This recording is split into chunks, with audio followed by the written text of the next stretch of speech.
Good morning. I'm David Sumner, and I'm writing a book on the history of the Florida citrus industry. I'm a retired journalism professor and author, and I have the privilege of interviewing Matt Joyner this morning with Florida Citrus Mutual at its headquarters in Bartow. So first, I'd like to give anyone who watches this a chance to know you better. So tell us about your background and career in Florida citrus. Sure. So, as I've mentioned before, I'm a seventh generation Floridian from here in Bartow in Polk County, which has historically and currently is still a leader in citrus production in Florida. So I grew up around this industry. I spent a decade with then Congressman Adam Putnam in Washington, and another 8 years when he was Commissioner of Agriculture in Tallahassee. And so prior to coming to Mutual, I had extensive experience with the industry on the policy side. And then since that time, I have been working at Florida Citrus Mutual about 5 years, and have gotten to work very closely with the growers over that time. And so immediately before this, you were Director of Government Relations? Yes, here at Florida Citrus Mutual, that's right. Okay. So what are your primary duties as CEO of Mutual? Well, obviously I run the organization, so I have, the primary duties of overseeing the day-to-day operations here, as well as the staff at Mutual. Work closely with the board members of Mutual and other growers to help set priorities for the organization as we look to advocate for Florida citrus growers. And so just working very closely with growers on issues. So what did you do as legislative director? Legislature or Congress? Yeah, primarily was in Tallahassee and Washington advocating on behalf of the growers with whether it was our representatives or state and federal agencies, that sort of stuff. And I still do that as well. So what kind of state and federal issues affect the industry? Is it funding, regulation?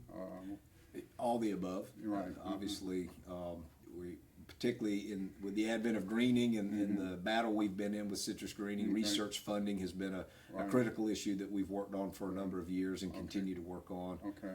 But a lot of regulatory issues impact this industry as well as production agriculture in Florida and around the country, and so we're the front line for the citrus growers on those type of issues. Okay, we'll get into that more in a minute. Sure. Let me get to a few more questions. So what has given you the most satisfaction among your leadership roles in the industry? Really, I would say just helping the grower. The most satisfying thing you can do at the end of the day is go home and know that an issue or something that was impacting this industry and growers that have been doing this for 4, 5, 6, 7 generations, that you've been able to do something to help them, help their operations move forward. Is there anything in recent year, for example, that you've done that you really feel good about, that you've helped achieve for the industry? Yeah, well, Mutual has been forefront of a lot of issues, but I would say because of the battle that we're in against greening and the trajectory of the industry, the investment that we've seen from the federal and most recently the state government has been critical for the growers, and we were able to secure on the state level the last couple of legislative sessions record funding for research, and a lot of that is what we call applied research, so that money goes to the growers to implement research solutions to greening in the field, and that's been something that we've been very excited about. Okay. So what are the most challenging parts of your job? I think time. Personally, time day in and day out to get the volume of things done that we need done. There's a lot of issues confronting this industry, but also time from the industry perspective. We're against the clock in terms of defeating greening and doing other things to make sure that growers are able to stay in the game and stay productive. And so that is the most challenging thing right now is working against time. Okay. Let's look back on some recent history.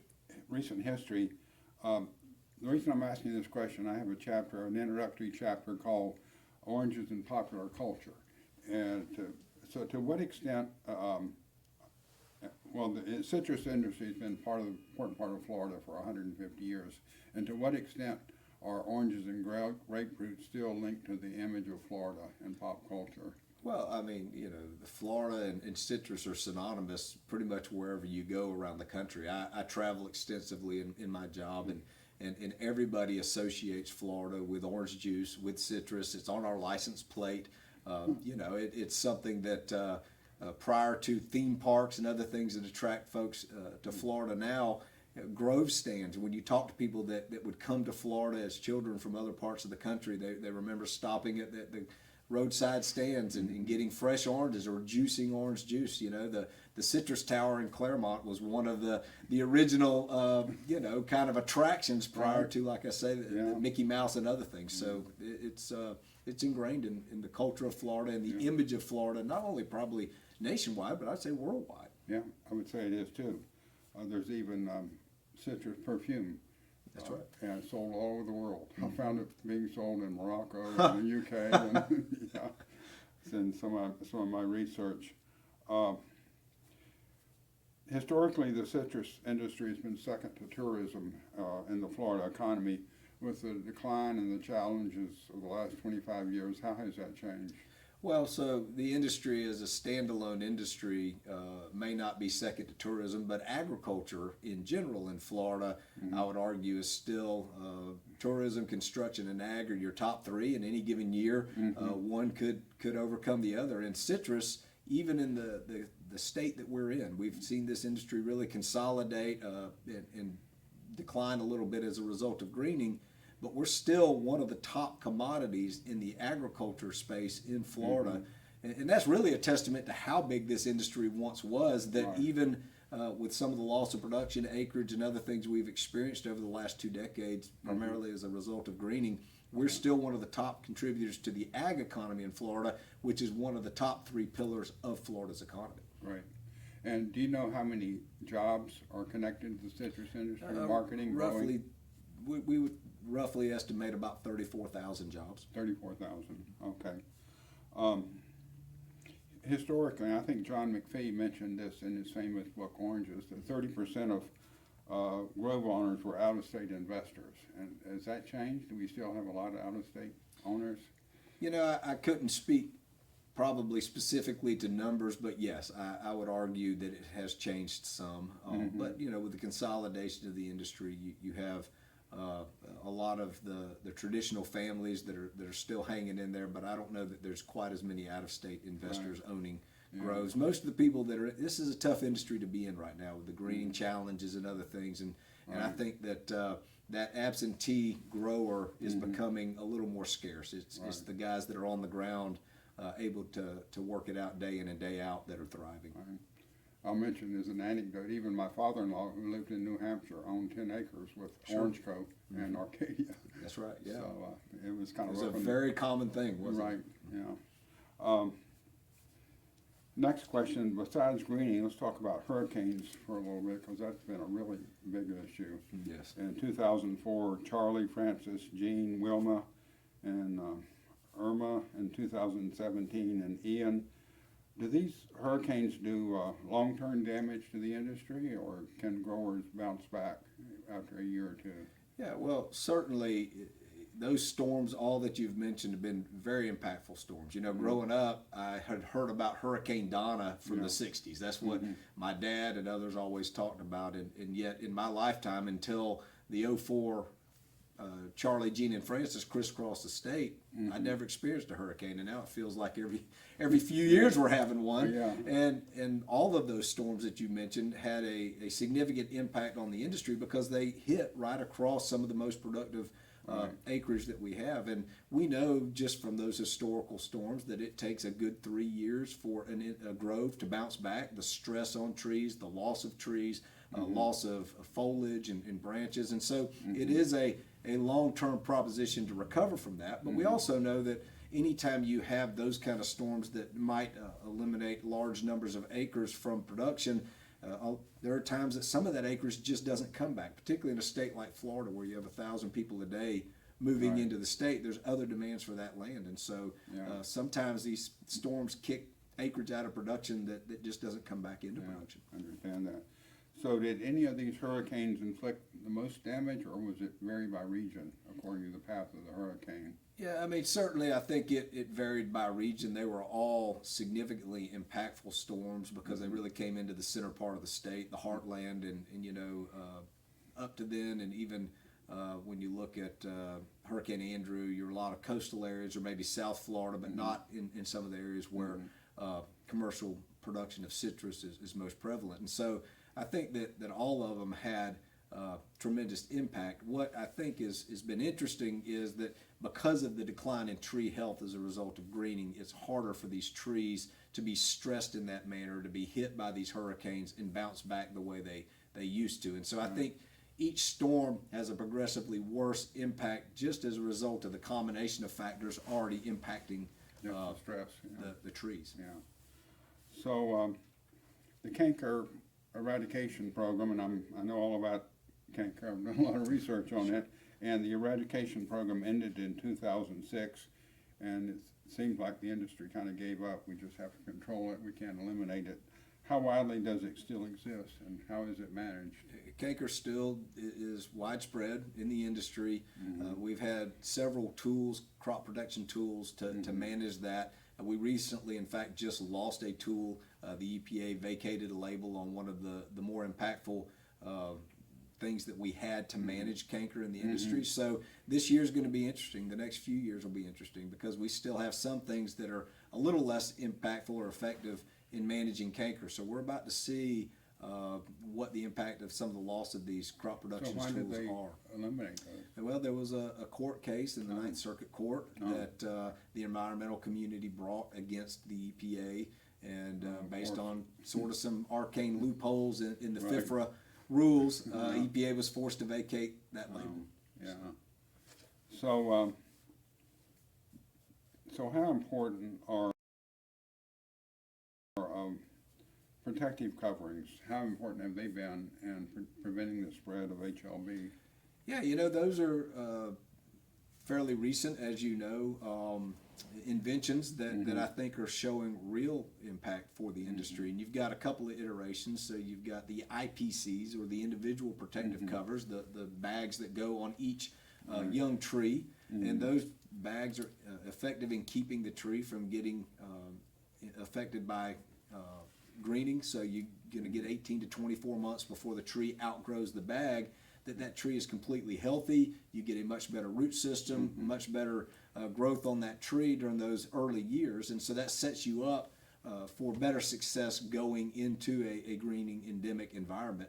The other form of protective screens would be the cups, citrus under protective screen. And those are covering wide areas. And those are whole, anywhere from 10 to, in some cases, hundreds of acres of continuous greenhouse or shade house covering that exclude the psyllid. And in both cases, the IPCs, you get a couple of years before you're then in a field environment, and then you have to combat greening in a traditional manner. But in the case of the cups, you stay greening free, and they show to be very effective as well. Now, I will mention that the environment in a cup's structure when you're wholly enclosed is a little different than your outdoor environment. It seems to be more tropical than even the subtropical environment that we have in Florida. So grapefruit, which is a tropical fruit, tends to do much better. The round oranges and some of the mandarin varieties heretofore haven't been quite as successful in those enclosures, but I'm sure that they'll work that out as well. So tell me more about how gibberellic acid, I can't pronounce Gibberellic acid. Gibberellic, how is that used? How effective is it? Yeah, gibberellic acid, 2,4-D, those are plant growth regulators. And what research has found, the University of Florida IFAS research has found that they help with fruit adhesion. So one of the big issues with greening is help the fruit what? Adhesion. It helps the fruit hang to the tree. Oh, yeah. So we have this pre-harvest fruit drop where you might set a crop, but before it can mature, the tree can't hold on to the fruit. It starts dropping the fruit, and there's scientific reasons for that I can't explain. But these plant growth regulators, if they're applied at the proper time of year, can really help the tree to hold on to that fruit and get it to maturity. Okay. I want to ask you next about a little bit confusing ad I saw in Citrus Industry Mag from Solcia, S-O-I-L-C-E-A. It said, quote, Solcia has developed CRISPR-edited trees that are resistant to the citrus industry's deadliest diseases. So I didn't think there was a disease-resistant tree yet. So there's not. Soilcia has licensed genes from the University of Florida. So Nian Wong, who is a researcher at the University of Florida that's specifically researching CRISPR edited trees, had some genes that he has licensed to Soilcia. Soilcia has taken those genes and edited both Hamlin variety, Valencia variety, and a Carrizo rootstock. They now have field trials, and so far they are showing, if not resistance, tremendous tolerance to greening. But these trees are in their infancy. They've only been in the field probably less than a year in terms of out of the greenhouse and into field trials. And so it's early. They do know that what they have thus far seems to be, again, if not resistant, certainly very tolerant. But they have not been proven out in a long-term commercial setting. Right. So Nian Wang, and he's been mentioned frequently in Citrus Industry magazine, he said, quote, "It is roughly 1 year to generate the CRISPR tree, but it takes 4 to 6 years to complete evaluations and tests and go through the regulation process at federal and state levels before reaching the hands of citrus growers." So does that mean it's probably going to be at least 6 or 7 years before we're sure we have a disease-resistant tree? Yes, I think that's one of the great challenges with a tree crop. So we don't plow our field over every year and put something else in. So if we have a tree that we think is resistant, we've got to put it in the ground. Frankly, even once you've crossed the regulatory hurdles and have it out for commercial production, the grower has to put it in the ground, and you're going to get to year 4 or 5 before it really starts bearing any fruit. But ideally, you probably want to get to year 8 or 10 to see that tree is going to continue to perform the way that we think it will. I mean, at the end of the day, when we're talking about modifying genes through CRISPR and other things, there's a reason why that tree has the genes it has. So you don't know the unintended impacts of shutting a gene off or modifying that. And so it is a longer term prospect, unfortunately, with a tree crop to know if you have what you think you have. Okay. So is he the leading researcher on CRISPR? On CRISPR, that is my understanding, that he is one of the top folks in the citrus. So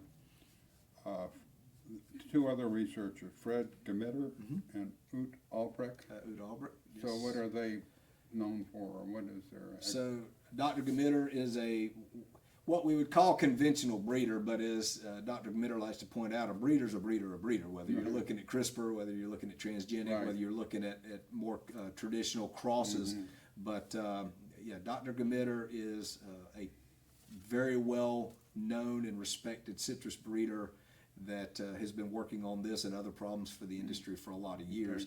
And Dr. Albrecht is a researcher in Immokalee at University of Florida, IFAS, and a lot of her research recently has focused on bactericides that can be injected into trees. So that's a solution that is showing great promise to bridge the gap between getting a tree that we think is durable and putting it into commercial production. We've got the 6, 7, 8 years that we were just talking about, we've got to figure out how to bridge that gap with our current inventory of trees. And so you've got Dr. Albrecht working on therapies for existing trees and even resets that aren't resistant trees. And then you got Dr. Gemitter and Nian Wong and others in the breeding sphere that are looking for that gold standard. Because we know that the real solution to greening is going to be a tree. That is ultimately the gold standard would be to get a tree that's resistant to greening. But Dr. Albrecht's work is critical because those therapies are what going to keep us productive until we get that tree. Okay, that's a good explanation. Quotable quote. I recently read an article, I've read several articles about this, but per capita orange juice consumption has been declining fairly steady for a long time, maybe 30 years. There are many causes, but what are the main causes you would attribute? Well, I think there's a few things. One, there's a lot of competition in the drink space now. One only has to go into the supermarket where the orange juice and other juices are to see, naked juice and kombucha and other things like that that exist in that sphere that are competing for traditional juice drinkers. I think that you also have the fact that people don't sit down to breakfast like they used to. Families probably don't take the time to do that, and so maybe juice consumption has suffered as a result of that. And then I think that you also have misinformation about the health aspects, when it comes to sugar, and of course there's no sugar added in Florida orange juice. It is a naturally occurring sugar, but and frankly one of the most, if not the most nutrient dense juices that exist. And so we spend a lot of time, particularly the Florida Department of Citrus, combating the perception that this is a drink that might be unhealthy because of the sugar aspect, because quite frankly, it is again one of the more nutritious things that you could put into your body. Yeah, another reason I saw in my research is just since 70s and 80s, the whole proliferation of diet programs and dieting books. That's right. And they all say don't get sugar, and That's right. it has 120 calories in 8 ounces. That's right. Yeah. So let's talk a little bit about Florida Citrus Mutual and a little bit about its history. And I watched one of the oral history interviews with Michael Sparks, and he said, talking about the founding in 1948, quote, prices were fluctuating, growers couldn't get a guaranteed price, growers were selling for less than their cost of production, they had no pricing information on the value of their crops. So Florida Citrus Mutual was organized, and we set minimum prices, and that worked well for a while. Is this a pretty good description of that era? Yes, of the inception of Mutual, absolutely it is. Right. So I know that for a few years you could set prices, and then the Federal Trade Commission said you can't do that. I mean, how did they set minimum? How could they enforce that or regulate that? Mutual's been around 75 years. That's 25 years longer than I've been around. Right. So a lot of that history and the mechanisms are lost to me, honestly. I probably couldn't speak educatedly about how they went about that. Right, okay. So what practical ways does Mutual help its members today? Oh gosh, I mean, we are, the tip of the spear for growers, particularly, as I said, on government relation type issues, whether it's regulatory issues or, legislation, funding that's needed for research and other things. But we do so much more than that. We do still publish the Mutual Mostly, which does put out information on pricing so that there's transparency in the industry throughout the season on the cash market. So we do that. We also hold grower meetings, roundtables to disseminate information out to the industry. We have a triangle newsletter that goes out. So we try to make sure that all information, whether it's research related, policy related, regulatory issues that impact the industry, we make sure we disseminate that information out to the grower. We also work closely with the grower to find out what are the issues that they're confronting, what are the things that need to be addressed that we might not know about or be addressing. And so that interface with the industry, we think, is a critical component of what we do at Mutual. And then we spend a tremendous amount of time as a result of that educating policymakers and others on the issues that impact this industry and the things that they could do or not do, as the case may be, to help Florida citrus thrive. So would you compare and contrast Florida Citrus Mutual with the Department of Citrus? How do you do different things? Yeah, so the Florida Department of Citrus is the marketing arm of the industry. So past production, once that orange is produced and or juiced as it may be, or even fresh, they spend a tremendous amount of time making sure that they promote this industry through marketing and other things. They dispel myths around things like sugar and other things that we've talked about. Excuse me. So that is their primary function. Our primary function is to interface with the growers and represent the growers, again, on maybe the more technical issues regarding regulations, rules, that sort of thing, and dissemination of information to the industry, and then educating folks on the Florida citrus industry. And the Florida Citrus Commission sets policy and direction for the Department of Citrus. That's correct. That's correct. And it's a grower. How many members does Mutual have now? So we're probably somewhere around 2,000 members. 2,000, okay. So what has Mutual's role been in obtaining federal and state funding for the craft and CRDF? Yeah, so Mutual actually conceived of the craft program.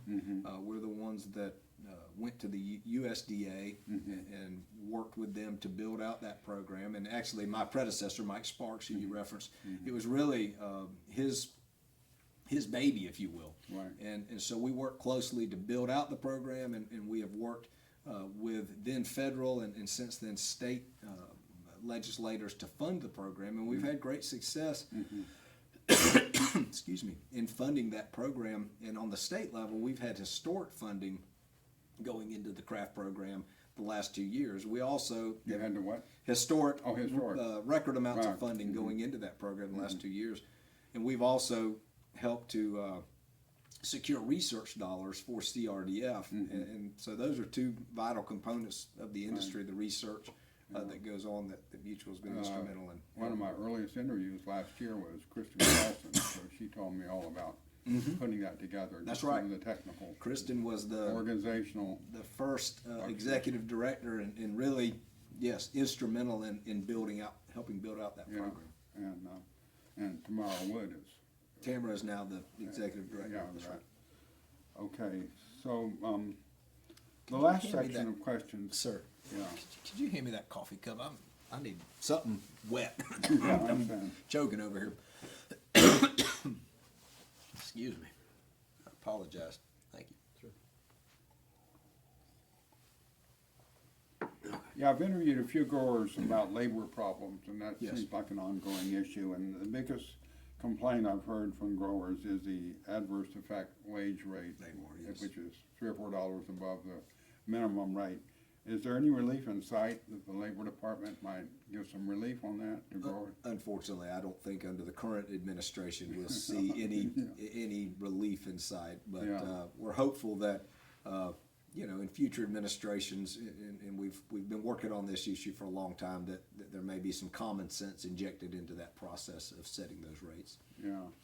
So does it seem like the Labor Department bureaucrats have no conception that it's how hard it is to recruit a domestic worker? They absolutely have no conception of what these workers do and the difficulty in finding domestic labor to do it. Look, in Florida, we have an extremely low unemployment rate, which is a wonderful thing for Floridians. Right. But at the end of the day, it means that there are jobs out there, not just in agriculture, not just in citrus, that some folks not only don't want to do, they don't have to do. They have other opportunities. Right. But there is a workforce that would like the opportunity to do those jobs. And the H-2A program provides the opportunity for a stable, legal workforce to come in and do jobs that domestic labor will not do. And unfortunately, the Department of Labor really has no concept of agriculture or how to rightly administer a program that works well, not only for the industry, but for those folks that that would like those jobs. Yeah, yeah.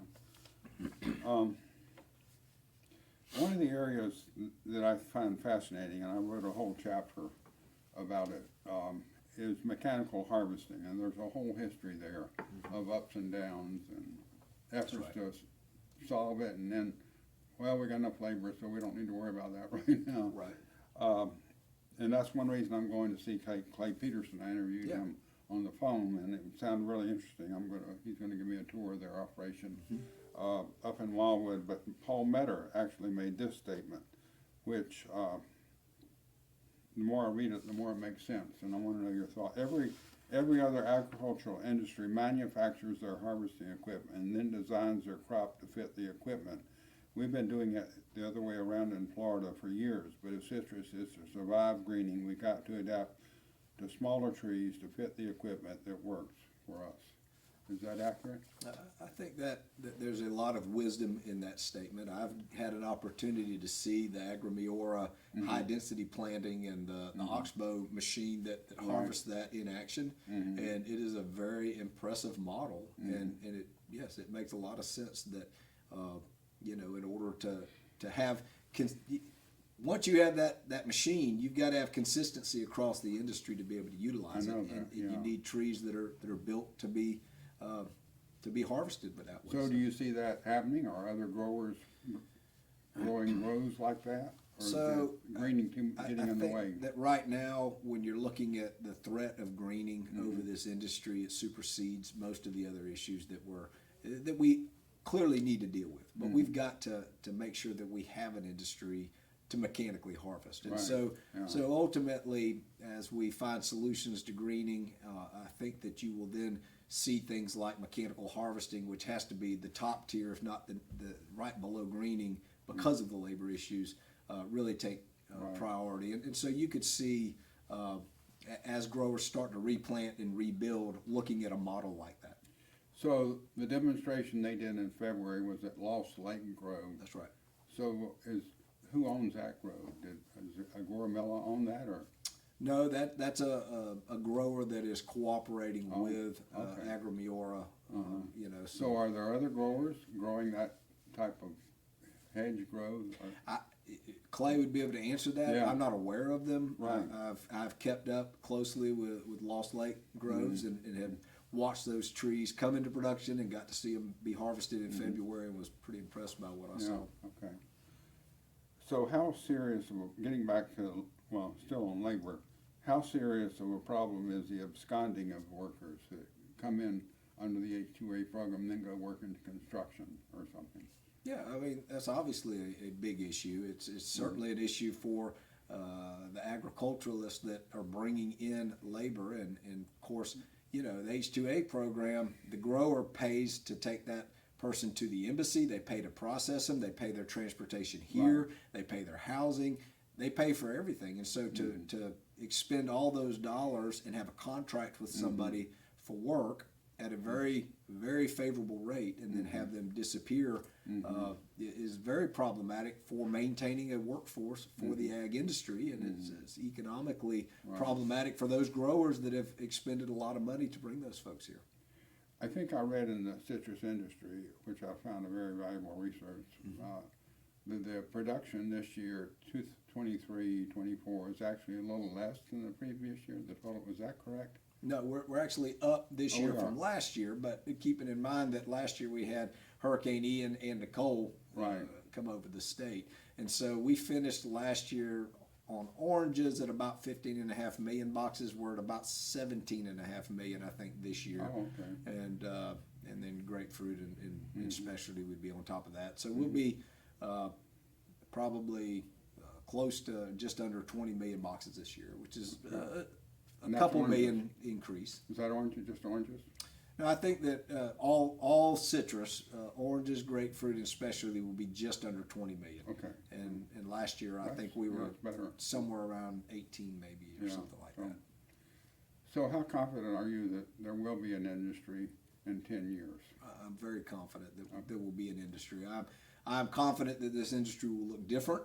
But I would say that if my grandfather came back today, he would say this industry looks very different than the industry he knew. I think your family would say the same thing. Right. And so change is inevitable. And this industry will continue to evolve. We confront pressures from pest and disease. We confront pressures from development. We confront pressures from regulatory hurdles and issues that impact all agricultural ag growers. But at the end of the day, there's 3 places in this country you can do what we do well. That's California, Texas, and Florida. And certainly California and Florida are the leaders in production in citrus, and Florida is the leader in juice production. And so there aren't a whole lot, and we've tried, there are not a lot of alternative crops to take over the 300,000 plus acres that we have in citrus. And so as we continue to find other therapies that work well against greening, as we continue to hunt for that tree of the future, I think that there is a model that will work well for citrus in the state of Florida. It will look very different, and but there is a place for this industry, no doubt. Which reminds me of another question. What's the actual percentage of the crop that goes to juice now in Florida? It has historically been between 90 and 95%. I would say that it's probably still right around that. Okay. Well, that concludes my prepared questions, but what have I missed? What else do you want to add? It's pretty comprehensive. I don't know that you've missed anything. I don't know that I could add a whole lot to it. I Right. just appreciate the opportunity to visit with you again. Yeah, This is fun. I'm glad I had this opportunity because I know a lot more than I did when the first time. I'm looking forward to reading your book. So. Well, it's about, I bought a copy, it's in the car. a copy of the manuscript. I've written about 250 pages. Yeah, you were saying that's great. So it's looking good, and University Press of Florida looking at sample chapters, and hopefully they're going to say yes. Yeah. So I'll let you Excellent. know. Well, we're due. I've read John McPhee's book, but that was written quite some time ago. We're due for an updated assessment of this industry. Part of the and history. inspiration for this book, although I'm not going to do as much first person, you know, going around, telling he said this and that. Yeah. Some of it's going to be first person. I thought that would add a personal element, Sure. but it's not frequent reference to my Right. own experiences. So, Yeah. But I'm really, really enjoying it, doing Good. it. So, thank you for your time. Yeah, absolutely.